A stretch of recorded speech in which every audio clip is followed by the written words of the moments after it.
വളരെ പെട്ടെന്ന് തയ്യാറാക്കാൻ പറ്റുന്ന ഒരു സിമ്പിൾ ചിക്കൻ കറി. അതിനായിട്ട് ചിക്കനിലോട്ട് മഞ്ഞൾപ്പൊടി, ഉപ്പ്, അതുപോലെ തന്നെ ഇഞ്ചി വെളുത്തുള്ളി പേസ്റ്റ് എല്ലാം കൂടി നല്ല പോലെ ഒന്ന് മിക്സ് ചെയ്ത് കുറച്ച് നേരം മാറ്റി വയ്ക്കാം.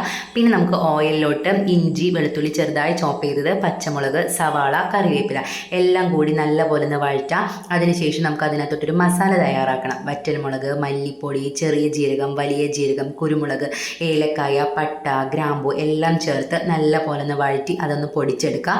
അപ്പോഴത്തേക്ക് നമ്മുടെ സവാള നല്ലപോലെ ഒന്ന് വഴന്ന് വന്നിട്ടുണ്ടാവും. അതിനകത്തോട്ട് മല്ലിപ്പൊടിയും കുരുമുളക് പൊടിയും മഞ്ഞൾപ്പൊടിയും ചേർത്ത് നന്നായി ഒന്ന് വഴറ്റിയതിന് ശേഷം നമുക്ക് അതിനകത്തോട്ട് ചിക്കൻ ചേർക്കാം. കൂടെ തന്നെ നമുക്ക് ആ മസാലയും കൂടി ചേർത്ത് നന്നായി ഒന്ന് വഴറ്റിയതിന് ശേഷം അത് നമുക്ക് ലോ ഫ്ലെയിമിൽ വെച്ച് വരട്ടി എടുക്കണം. ലാസ്റ്റ് കുറച്ച് വിനാഗിരിയും കൂടി ചേർത്തെടുത്താൽ നല്ല സൂപ്പർ ടേസ്റ്റി ആയിട്ടുള്ള അടിപൊളി ഒരു ചിക്കൻ പെരട്ട് തയ്യാറായിട്ടുണ്ട്. ഇത് ഉണ്ടാക്കാൻ ഭയങ്കര സിമ്പിളാണ്. വളരെ നിസ്സാര ടൈമിനുള്ളിൽ നല്ല സൂപ്പർ ടേസ്റ്റി ആയിട്ടുള്ള ഒരു ചിക്കൻ തയ്യാറായിട്ടുണ്ടാവും കേട്ടോ.